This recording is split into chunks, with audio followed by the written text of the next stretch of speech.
Assalamualaikum warahmatullahi wabarakatuh. Saya Nisbah Amelia Sapitri sebagai pemakalah pada pembahasan yang ketiga, yaitu tujuan dan manfaat ilmu lughah.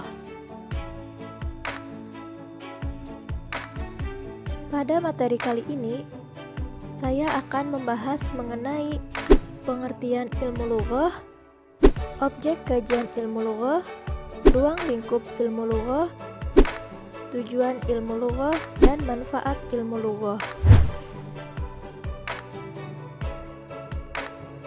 Yang pertama yaitu pengertian ilmu lughah. Pengertian ilmu lughah terdiri dari dua kata, yaitu ilmu dan lughah. Secara etimologis, ilmu berarti ilmu atau pengetahuan, dan lughah berarti bahasa. Jadi, ilmu lughah adalah ilmu bahasa atau linguistik.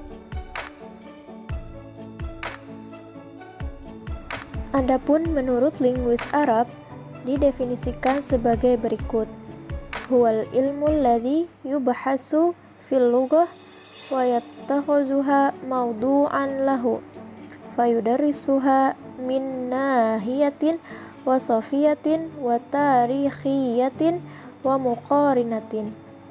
Yang artinya, ilmu al-lughah adalah ilmu yang mengkaji bahasa untuk bahasa, baik secara sinkronis, diakronis, maupun komparatif. Sedangkan menurut As-Saidar Al-Wasilah di dalam bukunya Linguistik Suatu Pengantar yang dikutip dari Saussure, bahasa dibedakan dengan tiga istilah, yaitu language, dan farol.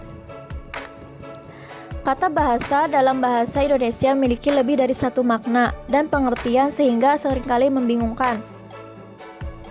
Yang pertama, bahasa sebagai sistem.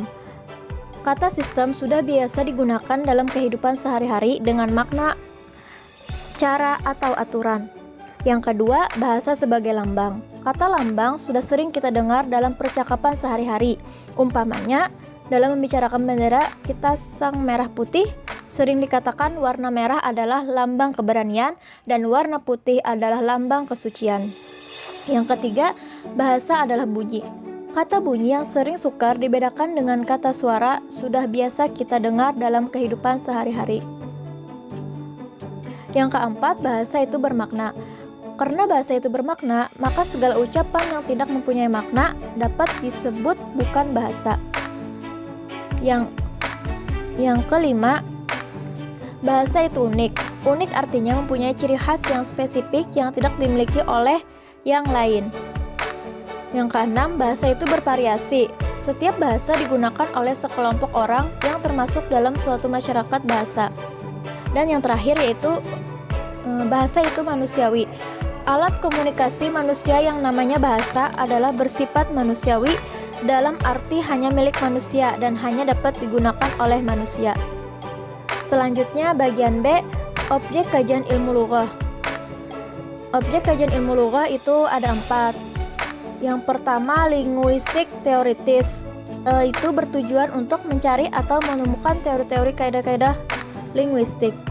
Yang kedua, linguistik terapan, yaitu bertujuan untuk menerapkan kaidah-kaidah linguistik dalam kegiatan praktis seperti pengajaran atau penerjemahan atau penyusunan kamus.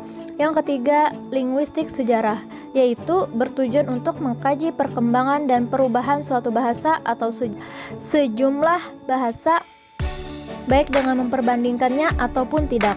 Yang keempat, sejarah linguistik, yaitu bertujuan untuk mengkaji perkembangan ilmu linguistik, baik mengenai tokoh-tokohnya, aliran-aliran teorinya, maupun hasil-hasil kerjanya.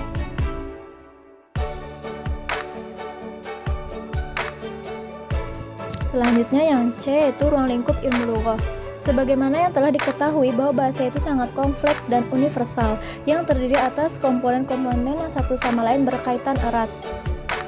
Adapun cakupan atau ruang lingkup linguistik ada 4 macam, yaitu yang pertama linguistik umum atau general linguistik, yang kedua linguistik historik, juga bisa disebut linguistik diakronik. Yang ketiga, linguistik komparatif. Yang keempat, linguistik deskriptif. Nah, Selanjutnya, tujuan ilmu lughah. Tujuan ilmu lughah itu ada 5. Yang pertama, untuk memahami hakikat, fenomena bahasa, dan unsur-unsur yang menyusun bahasa tersebut. Yang kedua, untuk memahami fungsi bahasa yang digunakan dalam kehidupan manusia. Yang ketiga, untuk memahami kaitan ilmu bahasa dengan fenomena maupun aspek kehidupan. Yang keempat, untuk memahami model-model perkembangan bahasa di berbagai kalangan masyarakat dan bangsa serta dalam berbagai masa. Yang kelima, untuk menyikapi kaidah-kaidah yang menyusun bahasa agar mudah dipahami. Yang terakhir yaitu manfaat ilmu lughah. Linguistik sebagai salah satu bidang ilmu tentunya akan memberi manfaat bagi siapa saja yang mempelajarinya dengan baik. Menurut Cher, bahwa linguistik akan memberi manfaat langsung kepada mereka yang berkecimpungan dalam kegiatan yang berhubungan dengan bahasa, seperti linguistik itu sendiri, guru bahasa, penerjemah, penyusun buku pelajaran, penyusun kamus, jurnalis, politikus, diplomat, dan sebagainya. Demikianlah penjelasan materi dari saya.